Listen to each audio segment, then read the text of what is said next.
Alors, on va parler de mon traitement des flotteurs avec des panneaux acoustiques. Donc, je vais t'expliquer le contexte. Je suis chez moi, dans une pièce que j'ai depuis 10 ans, et je veux faire de la guitare chez moi. Je sais déjà que j'ai des problèmes de flotteurs. Les problèmes de flotteurs, c'est quand tu fais ça, ou tout son de ce type, taper dans ses mains, etc., et que tu entends un truc qui fait tch, tch, tch, tch, tch, tch. Un truc très long comme ça, qui dure au moins une seconde, et ça fait tch, tch, tch, tch, tch, tch, tch. Ça s'appelle un flotteur. Et du coup, ça se règle avec juste en mettant des objets. Normalement, hein, c'est suffisant. Juste des objets pour faire de la diffusion. Il suffit de faire ça. Et si t'as pas des objets à accrocher un peu partout dans ta pièce, une solution, c'est de mettre juste des petites mousses comme ça sur les panneaux. C'est pour ça que tu vois à peu près tous les streamers de la Terre, youtubeurs et tout ça, qui ont des mousses comme ça chez eux, parce que c'est super efficace pour faire de la diffusion par rapport au flotteur. Donc ça évite en gros ça casse les réverbérations de la pièce, celles qui font l'effet murmure, comme on peut appeler ça. Il faut savoir que on ne s'en rend pas compte quand on met de la musique, mais c'est très présent tout le temps en fait. Donc ça pose vraiment pas mal de problèmes. Mais je tiens quand même à dire que je considère pas ça comme étant vraiment du traitement acoustique, dans le sens où du traitement acoustique pour moi, c'est d'abord traiter les problèmes de fréquence. Et donc, en fait, tu dois faire des mesures. Et puis ensuite, selon les mesures que tu as faites, tu fais une correction avec des panneaux, etc. Effectivement, ça peut faire partir de ton traitement acoustique. Mais comme je le fais là, c'est pas du traitement acoustique justement parce qu'il n'y a pas de mesures qui sont faites avant et après, tu vois, c'est que à l'oreille. Donc c'est plus du bricolage qui est efficace, hein. Je dis pas que c'est pas efficace, mais je peux pas te dire à mon âme et conscience que j'ai fait du traitement acoustique comme un acousticien ferait ça, tu vois. C'est plus une solution rapide et efficace, tu vois, pour les flotteurs. Mais c'est pas une correction, ça n'a rien apporté, ça n'a pas amélioré ma pièce. Et justement, j'entends, c'est ça là-dessus où je veux en venir, c'est j'entends des gens, où je vois des gens qui fourrent une quantité monumentale de panneaux de ce type-là dans leur pièce, genre sur tous les murs, et après ils pensent qu'ils ont un studio professionnel. C'est pas du tout comme ça que ça marche. Donc voilà, moi je te le dis, t'es prévenu, tu le savais déjà, tant mieux pour toi, mais voilà. Donc là, c'est juste mes flotteurs qui me posaient problème pour faire notamment de la guitare acoustique. Je me suis dit, moi, ça va trop me saouler. Je vais régler ce problème-là. Donc, ce que j'ai fait, la pièce, parce que c'est dans une pièce, hein, j'ai 18 mètres carrés à peu près au sol. J'ai des murs donc, qui font environ 2 mètres 40 par 4 mètres 30, un truc comme ça. Donc, ça veut dire que j'ai environ 10 mètres carrés de surface au mur. Et j'ai 4 murs. Donc il y a des fenêtres et tout ça, machin. Mais il y a aussi des meubles dans le bas de la pièce. Mais en ignorant les meubles, j'ai environ 40 mètres carrés de murs. Donc il n'y a pas 40 mètres carrés qui se réverbèrent, hein. C'est-à-dire le problème des flotteurs, ça vient de quand il y a deux surfaces qui se font face et qu'il n'y a pas des objets qui interfèrent entre les surfaces lisses. Et du coup, ça fait vraiment un effet miroir. Et le son est renvoyé en miroir comme ça, et c'est pour ça que quand tu claques des doigts, ça fait tch, tch, tch, tch, tch, tch. C'est parce que ça se renvoie, les deux murs se renvoient le son, quoi, pratiquement à l'identique. Et c'est pour ça que tu entends un son qui est quasiment à l'identique, qui se répète plein de fois, plusieurs secondes parfois. Donc voilà, c'est ça qu'il faut briser. Moi, chez moi, j'aime beaucoup les meubles qui sont bas. J'aime bien les tables et poser des trucs, genre de décoration que j'aime bien. Moi, c'est des tables avec des objets dessus. Tu vois, j'aime pas trop accrocher des posters ou des peintures ou des panneaux, des tableaux. J'aime pas trop ça. J'ai plutôt... ouais, j'aime bien les meubles qui font entre 1 mètre, environ 1 mètre, 1 mètre 50, tu vois, pas plus. Plus haut, j'aime pas. Donc en fait, dans cette pièce-là, bah, finalement, j'ai quasiment que ça. Tu vois, là, genre, j'ai deux tables. Et celle-là me sert de bureau, celle-là me sert de bibliothèque. Je vais te montrer d'autres photos si lui il veut pas. Putain, qu'est-ce que c'est chiant. Je déteste l'explorateur en photo. Et ça, si je peux maintenant. Des fois, je sais pas pourquoi je peux pas changer de photo. Ça me saoule. Bon, bref. Là, c'est la photo que je te montrais. Ici, tu vois, là, j'ai parlé des traitements acoustiques après, là, mais c'est pour te dire. Ici, là, j'ai deux meubles sur ce mur-là. J'ai deux meubles qui font, comme je te dis, moins d'1,50 m. Et sur là, j'ai un autre meuble qui fait dans les 1 m 50 de hauteur, qui est assez long, qui fait genre pratiquement 2 mètres de long. Et là, j'ai un autre meuble qui fait 3-4 mètres de long. Et pareil, qui est ici, qui est haut, mais après qui est plus bas. Et voilà, quoi. J'ai quasiment que ça. Donc en fait, ce que je veux dire par là, c'est que j'ai plein de meubles dans ma pièce, mais il n'y en a aucun qui dépasse les 1,50 m. C'est-à-dire que tout ce qui est au-dessus d'1,50 m, c'est des murs lisses qui se répondent complètement. En plus, j'ai plein de vitres. J'ai une grande vitre sur ce mur-là. Là. J'ai une très grande vitre. J'ai au moins, je sais pas, 8 mètres carrés, peut-être pas 8 mètres carrés, mais au moins 6 mètres carrés de vitres. C'est pareil, quoi. Ça, c'est pas traitable. C'est des vitres. Je veux pas les obstruer avec quelque chose, quoi. Donc en fait, il fallait que je fasse quand même pas mal de traitements pour casser pas mal de réverbérations. Et donc ce que j'ai choisi de faire, c'est de boucher ce mur, sur le mur où il y a mon ordinateur qui est posé ici avec des enceintes et tout. Là, il y aura une enceinte là, une enceinte là. Donc j'ai décidé, en partant du plafond, parce que je traite d'abord les parties supérieures, parce que comme je te dis, en bas, j'ai pas de problème de réverbération. C'est dans le haut de ma pièce. Donc j'ai décidé de partir d'en haut, de mettre un panneau de 1 mètre sur 2 mètres, et en dessous, de remettre un panneau de 1 mètre sur 2 mètres, et comme ça arrive derrière mes enceintes. Voilà comment c'est pensé. Mais c'est pas pensé pour faire une mousse derrière mes enceintes. Ce panneau-là, il est plus là parce que je savais pas trop quoi en faire. Et puis c'est le premier panneau que j'ai collé. Donc j'allais pas le décoller, tu vois. Donc j'ai laissé. Mais à refaire, c'est pas sûr que ce panneau-là, je trouve qu'il soit super pertinent. Il me dérange pas, hein. Je pense pas que c'est une erreur de l'avoir mis. Mais c'est celui qui est le moins pertinent dans mes 8 positionnements de panneaux, tu vois. Enfin, pas mes 8 positionnements, dans mes 4 panneaux, c'est celui qui est le moins pertinent, je pense. Par rapport au traitement des flotteurs. Encore une fois, hein, je répète, je fais pas du traitement acoustique, je traite juste mes flotteurs. Donc voilà, là je t'ai présenté la pièce, je t'ai expliqué les surfaces, etc. Maintenant je vais te parler des panneaux et de la colle que j'ai achetée. Et ensuite, après ça, je te montrerai comment je mets la colle sur les panneaux. Et puis voilà quoi. Alors, les panneaux. C'est des panneaux de la marque Adamol. Alors, Adamol, c'est une marque que j'aime bien parce qu'elle est pas chère et que j'ai déjà essayé. Par exemple, tu vois les pieds d'enceinte qui sont positionnés dans la pièce, c'est mesuré là, où ils sont positionnés, c'est pas du tout à l'arrache, c'est-à-dire c'est symétrique par rapport à la pièce. Donc c'est la marque Adamol et c'est la même marque qui font les panneaux. Donc pour les panneaux, moi c'est vraiment pour le traitement des flotteurs, hein. Donc je m'en foutais de prendre les trucs les moins chers de la terre, tu vois. Il y avait moins cher, c'était chez Thomann, c'était comment ça s'appelle, Thé Acoustique, leur marque. Thé Acoustique. Et ce qu'il y a, c'est que les revues des consommateurs, là, des utilisateurs, il y en a beaucoup qui disent que ça sent pas bon, que leur mousse ça sent pas bon. Donc en fait, j'avais pas envie de l'acheter parce que ça sent pas bon. Et les Adamol, qui est genre 10 € plus cher au mètre, ou à peine, quelques euros plus cher au mètre, il n'y a personne qui se plaint de l'odeur. Donc moi, j'ai 8 mètres carrés de cette mousse-là chez moi, je t'assure, il n'y a pas d'odeur qui m'a gêné. En comparaison, par exemple, pour une odeur peut-être que tu connais, parce que t'as peut-être pas... Tu connais pas forcément. Là, tu vois, j'ai un tapis de... Je sais pas, genre de 3 mètres carrés à peu près au sol, 3-4 mètres carrés.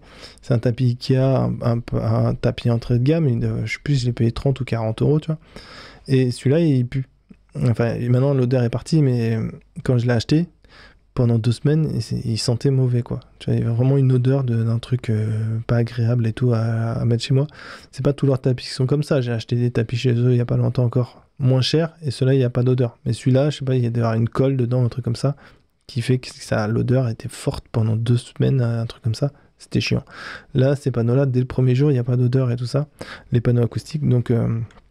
déjà, ça c'est le bon point. Donc les panneaux font 1 mètre par 2 mètres, donc j'ai 4 panneaux, ça fait 8 mètres, ok. Maintenant, en termes de colle, non, la colle j'en parlerai après quand je parlerai de comment j'ai disposé la colle sur les panneaux. J'ai parlé de comment j'ai disposé les panneaux sur les murs. Donc j'ai décidé de faire, en partant du plafond, je disais un panneau, un grand carré de 2 mètres sur 2 mètres. Donc il y a un panneau de 1 mètre sur 2 mètres et un autre identique en dessous. Ça fait un grand carré de 2 mètres sur 2 mètres qui part du plafond. C'est pour ça qu'en bas, il n'y a pas de traitement. Encore une fois, le traitement acoustique, c'est surtout pour le haut qui est important. Et puis, de l'autre côté, en fait, là, c'est la symétrie de la pièce. Ici, on est vraiment sur la symétrie de la pièce. Et il y a 2 panneaux. Donc, c'est un panneau de 1 mètre sur 2 mètres. Et le panneau qui est ici, en fait, c'est ce panneau-là. Hein. Donc, celui-là ici, il fait 1 mètre en hauteur sur 2 mètres de long. Sauf qu'à chaque fois, les 2 panneaux, je les ai amputés ici, là. J'ai coupé le dernier 50 cm. Je l'ai enlevé. Et donc, ça fait 2 panneaux de 50 cm. D'accord, 50 cm. 50 cm, et donc ils sont là, en fait. Ça, les carrés que tu vois ici, c'est 50 cm et 50, et ils font les angles. Et une fois, en fait, j'ai commencé par mettre ce panneau-là, avec les tapis au sol. Je trouvais qu'il n'y avait pas de différence, ça réglait pas le problème des flotteurs. Donc j'ai commencé à être un peu déçu, hein, forcément. Tu mets tes premiers trucs, tu sens rien de différent. Par contre, j'ai mis ceux-là, là, après, les premiers que j'ai mis, les suivants, c'était les carrés. Donc là, j'ai mis 1 mètre carré, parce que c'est 50 plus 50. Et j'ai mis celui-là, et là, je dirais que j'ai entendu une différence, juste en mettant les angles ici, là. Et je me suis dit, ah ok, d'accord, ça commence à me plaire. Puis j'ai mis ces panneaux, là, donc c'est 1,50 m x 2, donc ça fait 3 mètres par 1 mètre. Et là, à partir de là, vraiment, je me suis dit, ok, ça fonctionne, j'ai bien fait, j'étais rassuré de ma démarche, tu vois. Et au final, j'ai même commencé à faire des photos en me disant, tiens, je pourrais peut-être partager ça, justement. C'est là où j'ai commencé à me dire que j'allais faire ce que je suis en train de faire maintenant, parce que je trouvais que c'était assez génial. Par contre, ce que j'ai remarqué à ce stade-là, c'est que le son en fait, c'est moi, je décris ça comme étant feutré. C'est-à-dire le son quand il y a plus justement ce... Et que ça fait juste genre une réverb courte. J'appelle ça un son feutré. Je sais pas si c'est le terme vraiment adéquat, mais moi j'appelle ça comme ça. Bon bref. Un peu comme si tu avais une pièce avec de la moquette, en fait. Ça fait vraiment cet effet-là. Parce que moi, j'ai connu des pièces avec pas mal de moquettes, et ça donne vraiment cette impression. Donc, moi, ce que j'ai remarqué, c'était que quand je me situe près de ces grands panneaux-là, où il y a beaucoup de mousse, et ben, je ressens énormément, enfin, j'entends énormément cette impression de son feutré. Un peu les aigus effacés, enfin les réverbérations et tout ça, donc très bien, j'étais très satisfait. J'ai commencé à faire des photos à partir de là. Par contre, ce que j'ai remarqué, c'est quand je m'éloignais de ces panneaux-là et que je revenais à côté de ce panneau-là, là, où du coup il y a beaucoup moins de traitement, parce qu'il y a moins de mousse, là je retrouvais les réverbérations, j'entendais plus les réverbérations dont j'étais habitué depuis, ça fait 10 ans que je suis dans cette pièce, que je connais cette pièce, quoi. Donc là, à partir de là, j'étais ah ouais, ok, bon. Ça va vraiment être impératif que je vienne mettre la dernière mousse. Donc là où on voit que je suis pas bricoleur, c'est qu'en fait j'ai collé cette mousse là parce que par facilité, hein, c'était plus facile. Hein, j'ai fait des repères en fait sur le mur. Et puis c'était facile, j'avais pas besoin de monter sur ma table ni rien, j'ai juste à le coller à hauteur d'homme, on peut dire, tu vois. Donc c'était la mousse la plus simple à mettre en place, hein, tout simplement. À part qu'elle était grande, il n'y avait pas surtout à monter sur un support, tu vois. Donc, le problème, c'est que derrière, pour coller la mousse suivante, qui est au-dessus, c'était compliqué parce qu'en fait, au-dessus, il y a juste la place pour une mousse, en fait, parce que c'est mesuré au mètre et tout ça. Donc, il y a vraiment la place pour mettre une mousse. Il y a pas. Je pensais qu'il y aurait un petit jour ici de 1 cm entre les deux mousses, comment j'avais mesuré. Mais en fait, non. Quand j'ai fini mon collage, en fait, non, il n'y a pas du tout de jour possible. Donc, on est vraiment sur un truc bien parfait, on pourrait dire, je sais pas, tu vois, c'est vraiment, ça se colle tout du long, et voilà, nickel, quoi. Et au plafond, on touche le plafond. Donc pour faire ça, pour réussir à faire ça proprement, c'était pas couru d'avance, hein, parce que je devais monter donc sur la chaise, puis sur la table, comme tu as vu. Je me suis servi d'une technique improvisée sur le coup. C'est tout simplement que j'ai pris en fait le coin gauche ici, je l'ai pris dans ma main, je l'ai tenu dans ma main gauche, le coin ici. Cette partie-là à peu près, je l'ai posée sur mon épaule. Donc ça, c'est la partie qui est là, ça pendouillait le long, c'était le long de mon bras droit. D'accord ? Ça, je le tiens devant moi avec ma main gauche. Ça, à peu près, ça repose, ou peut-être, enfin, dans cette zone-là, ça repose sur mon épaule. Toute cette partie-là, épaule droite, hein, toute cette partie-là donc descend le long de mon bras droit. Et tout le reste derrière, c'est en bandoulière ou en écharpe, comme on pourrait dire, ça part derrière dans mon dos. Donc tout ça, ça s'était posé comme une cape un petit peu quoi, au-dessus de mon dos. Et c'est comme ça que je suis monté avec le panneau sur la table qui était là, comme tu as vu sur l'autre photo. Et ensuite, ce que j'ai cherché à faire, en fait, c'est à ne surtout pas mettre de la colle, donc qui était au dos du panneau. Je voulais surtout pas mettre de colle sur les pointes de mousse, parce qu'en fait, si j'avais mis de la colle ici, la colle elle serait rentrée dans les petites, dans les petits trous. Je sais plus le terme en tête là. Bon bref, il y aurait eu, c'est un peu comme une éponge quoi, tu vois, c'est une mousse, donc il y a plein de petites ouvertures dedans, de petites aérations, et la colle ça serait rentrée là-dedans et ça aurait été compliqué à nettoyer, donc je voulais surtout pas qu'il y ait de colle qui arrive sur ces pointes là, parce que ça se serait vu, en plus c'est du blanc, la colle est blanche, c'est du blanc sur de gris, ça se serait vu forcément très facilement de loin et tout ça, donc ce que j'ai préféré faire en fait, pour éviter de mettre de la colle ici, c'est je me suis dit je vais forcer un peu le truc et je vais en fait coller le panneau un peu trop. C'est-à-dire que j'ai cherché à coller le panneau pratiquement sur le plafond en fait. Parce que le plafond, c'est pas un problème de nettoyer le plafond. Si je mets de la colle sur le plafond, je prends une éponge, un peu d'eau, un peu humide quoi. Et puis je passe un coup d'éponge et puis il n'y a plus rien, tu vois. Parce que c'est une colle à base d'eau, il me semble. Et moi, quand j'ai mis de la colle sur mes doigts, j'ai juste à aller passer mes doigts sous l'eau et frotter, et puis il n'y a plus de colle, tu vois. Donc ça se nettoie vraiment facilement. Par contre, là où il y a beaucoup d'adhésion, où ça va vraiment pénétrer dans toutes les petites imperfections, dans toutes les petites routes qu'il y a dans la mousse, là, ça c'est pénible à nettoyer. Donc voilà, pour éviter ça, ce que j'ai fait, donc en gros, c'est que j'ai commencé à coller le panneau au plafond et dans la jointure du plafond au mur, et ensuite j'ai fait glisser le panneau vers le bas. Évidemment, donc j'avais ma main gauche qui était mobile, dont je pouvais me servir, la main droite qui était un peu bloquée parce qu'elle supportait l'équilibre du reste du panneau, quoi, on va dire, avec mon dos et tout ça. Et donc ce que j'ai cherché à faire, c'est bien positionner d'abord, aligner le long fallait aligner les deux panneaux d'abord, et ensuite ce que j'ai essayé de faire, donc c'est de positionner le panneau un peu trop haut ici, et ensuite le faire glisser en faisant des petites pressions pour le pousser vers le bas, et le venir en contact en fait avec la mousse d'en dessous. Et j'ai fait ça tout du long comme ça, progressivement, en partant d'ici, et voilà. Et quand j'avais suffisamment d'adhésion, on va dire dans toute cette zone là à peu près là, là je me suis permis d'aller coller directement l'autre bout ici, m'assurer qu'il y ait bien une régularité aussi ici, et après j'ai poussé le panneau un peu vers la gauche, un peu vers la droite, histoire de forcer l'adhésion de la colle au mur, parce qu'en fait l'adhésion de la colle était déjà faite sur la mousse, puisque la colle était posée d'abord sur la mousse. Donc, et puis voilà, tu vois, au résultat de ça, j'ai réussi à faire ça assez facilement, quoi. Alors tu vois que les panneaux sont pas symétriques, hein, mais c'est pas grave.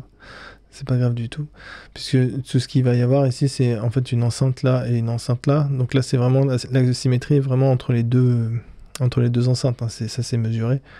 Donc là, la symétrie elle est là. Tu vois que le panneau est bien décalé, c'est parce qu'en fait je voulais pas mettre de la mousse derrière la table qui est là.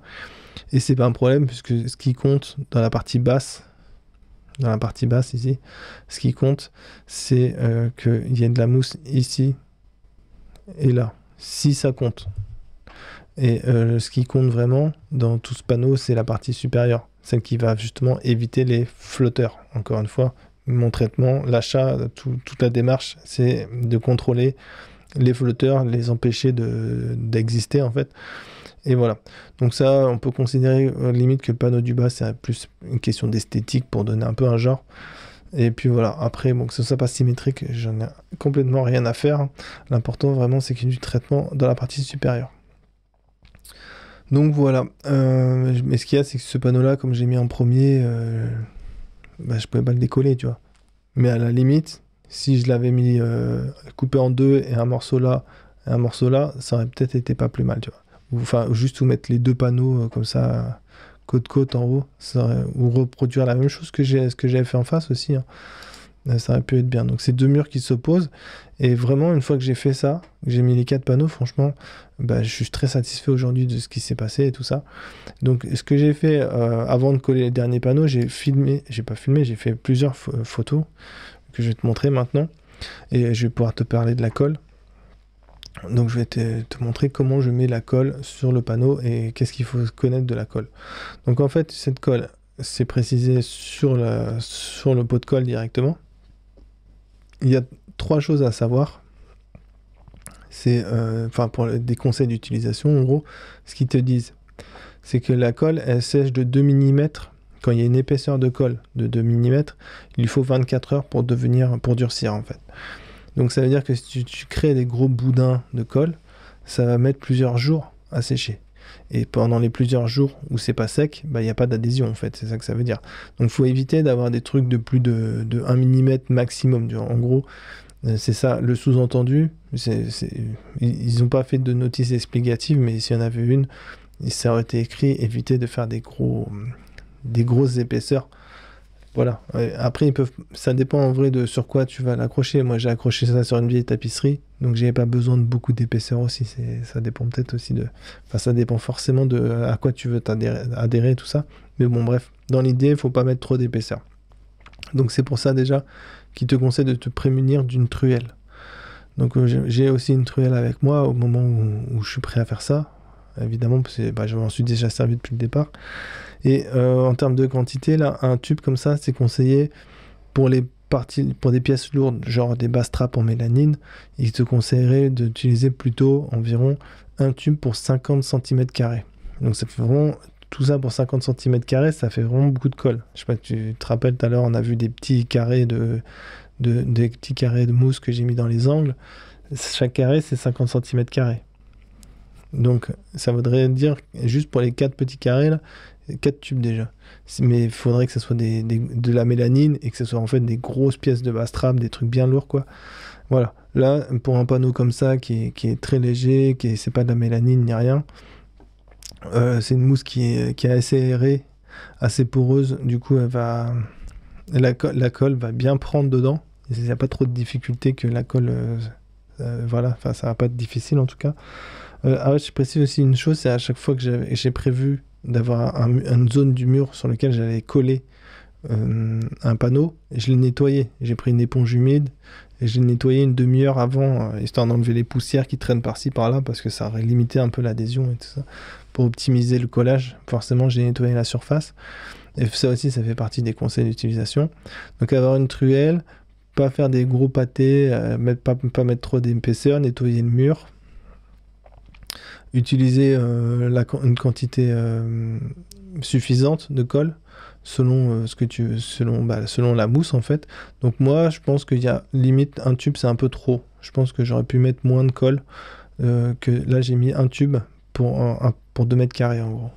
Donc eux ils conseillent ce tube là, je t'ai dit, c'est entre 50 cm² pour les trucs les plus lourds et jusqu'à 3 m². Donc moi ça fait 2 m², donc ça va, je suis dans les clous.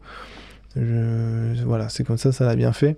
Et aussi ce qu'ils disent, c'est que quand tu vas poser ta pièce de mousse contre le mur pour créer l'adhésion entre la colle et le mur, il ne faut pas presser la pièce de mousse, il ne faut pas écraser la mousse contre le mur. Parce qu'en fait, il ne sait pas d'expliquer, mais pourquoi? C'est tout simplement parce que sinon la colle elle va remonter dans la porosité de la mousse là. Là, c'est aéré, il y a plein de petits trous. Donc, si tu écrases, en fait, ce que tu vas faire, c'est que tu vas pousser la colle, forcer la colle à remonter dans la mousse. Et tu veux pas ça, en fait. Toi, ce que tu veux, c'est juste que la colle, elle fasse de l'adhésion entre le mur et la mousse. Donc, la mousse et la colle, il y a déjà l'adhésion qui est faite. Ce que tu veux vraiment, ce que tu espères quand tu poses ta mousse, c'est vraiment que le mur et la colle se soudent. Donc, ce que tu veux, ça ne sert à rien d'écraser. Ça ne sert à rien du tout. Ce qu'il faut faire, c'est plutôt malaxer, masser un peu, faire des petits mouvements gauche-droite et tout ça. C'est vraiment forcer la répartition, l'adhésion des molécules. Enfin, tu vois, c'est comme ça, quoi. Le principe de la colle, c'est répartir une grande zone homogène. Et donc maintenant, maintenant que je t'ai expliqué la notice d'utilisation du tube, je vais t'expliquer comment ça se passe. Alors je précise aussi que la colle, quand tu l'utilises, tu vois, elle sent mauvais. Moi, tant que la colle n'était pas sèche, j'ai toujours senti une odeur. J'ai même aéré la pièce parce que je me suis dit, c'est pas que ça me prenait la tête, hein, c'était supportable, mais on sent quand même l'odeur. C'était un peu comme le tapis Ikea, là, c'était pas terrible. Mais maintenant que c'est sec, ça sent plus rien. Donc voilà, s'il reste une odeur, c'est que c'est pas tout à fait sec, ou alors s'il reste une odeur, c'est la colle en fait. C'est-à-dire la colle sent plus fort que cette mousse-là en tout cas. Mais bon, bref, là j'ai vérifié encore il y a pas longtemps le tube de colle, donc qui est maintenant dans la poubelle. Là. J'ai vérifié, il n'y a plus d'odeur. Une fois que c'est sec, il n'y a plus d'odeur. Donc voilà quoi. Hier, quand j'ai fait le collage, ça sentait fort encore. Je te dis, j'ai aéré. Maintenant, il n'y a plus d'odeur du tout. Donc ça, c'est bien. Donc maintenant, comment mettre la... Je vais te montrer moi comment j'ai fait en suivant les instructions et tout ça, en lisant la notice d'utilisation. Je vais te montrer comment faire. Moi, j'utilise la technique du soleil. Et tu vas voir, c'est vachement efficace. Donc en fait, il te faut une truelle à partir de là et tu poses ta mousse au sol. Et de l'espace autour aussi, parce que tu vas tourner autour de ta mousse, c'est assez grand, hein, ça fait 2 mètres carrés. Donc l'idée, c'est que tu fais un grand soleil, avec des petits soleils à côté, hein, des cercles, t'appelles ça comme tu veux. Bon, bref, tu fais des soleils, et ensuite, tu prends ta truelle, et tu viens voir tous les tubes comme ça, tous les fils qui sont épais de genre 1 ou 2 mm ou plus, et tu vas venir les écraser. Tu vas les étaler, réduire l'épaisseur en fait, avec une truelle. Donc ça, là, il y a à peu près un quart du tube là. D'accord? Donc ça part assez vite quand même. Il y a à peu près un quart du tube de colle qui est parti là, juste dans les petits cercles. Et ça, c'est quand j'ai mis je me suis servi de la truelle. La truelle, tu peux la voir ici. Et donc tu vois que je suis venu écraser les parties qui sont épaisses. Voilà, avec la truelle, j'écrase quoi, tout simplement. C'est pas écrasé comme là qu'il faut, hein, c'est écrasé comme ça. C'est juste réduire l'épaisseur à un demi-millimètre, un truc comme ça, tu vois. Donc voilà. Et aussi ton tube là, faut pas oublier qu'avec le bec, il y a un peu de pression, vu comme tu pompes en fait pour faire sortir la colle. Donc il y a un peu de pression et tu auras souvent ça en fait. Tant qu'il reste de la pression, ça va pousser ça va faire sortir un peu de colle, donc faut pas oublier de faire attention à ça et pas poser ton truc n'importe où, sinon tu risques de mettre de la colle partout. Et puis voilà. Suivant, j'ai pas fait des photos tout à fait tout le temps, mais là tu vois, là j'ai fait les bâtons. Donc là c'était les ronds avec étaler les ronds. Ensuite j'ai mis des bâtons, j'ai écrasé les bâtons pour contrôler l'épaisseur. L'étape suivante, je l'ai pas photographié, mais en gros j'ai fait tout le tour de la pièce. Tout le tour avec un long fil et j'ai contrôlé l'épaisseur.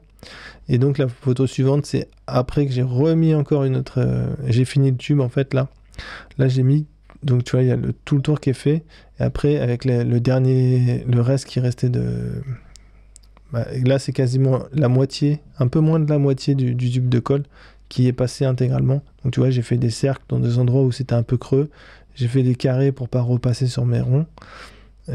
Pour changer de forme, voilà quoi, c'est pour éviter de mettre à trop d'endroits trop de colle en fait. Donc j'ai changé de forme et là j'ai fait plein de carrés en fait, un carré dans un carré dans un carré, et j'ai fait quelques ronds par-ci par-là comme je disais. Et encore une fois, tu vois, ça fait des boudins de colle et tout ça. Donc je ressors ma truelle et puis j'éclate toutes les épaisseurs, etc. Sur la photo là, je voulais te montrer un truc, c'est, tu vois ici il y a le bec du tube de colle, donc dedans il y a de la colle ici là. Et pour le récupérer, bon, je suis allé chercher un couteau et un cure-dent, un truc comme ça, et j'essaie d'en récupérer une grosse partie. Voilà. Et donc là, si tu vois ici, il y a pas mal de colle sur le rebord, ici, c'est parce que je me suis dépatouillé avec mon cure-dent et mon couteau, etc. Tu vois. Mais normalement, là c'est exceptionnel, c'est parce qu'il y avait le fond de colle en gros, et que je voulais surtout pas m'en mettre sur les doigts, donc j'ai fait ça un peu comme ça. Mais normalement, je laisse toujours, si tu regardes, je laisse toujours un espace sans colle ici. Tout simplement parce que déjà, ça me permet de manipuler plus facilement la mousse quand je veux la positionner.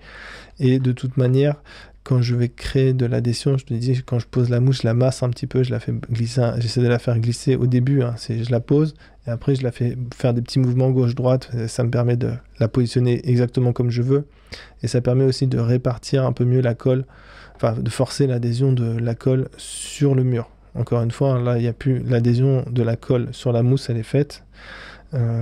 À ce stade, là j'ai fait ça en à peu près 10 minutes, hein, ça va assez vite, et il conseille de toute façon il conseille pas en gros de mettre ta colle et pouf tu colles direct, faut pas, ils disent qu'il faut laisser un peu une prise à l'air de la colle, voilà. Et puis une fois que tu as fait ça, et voilà, ton œuvre d'art va retourner dans l'oubli et tu vas coller ça sur ton mur. Donc voilà, je pense qu'il n'y a pas grand chose à rajouter.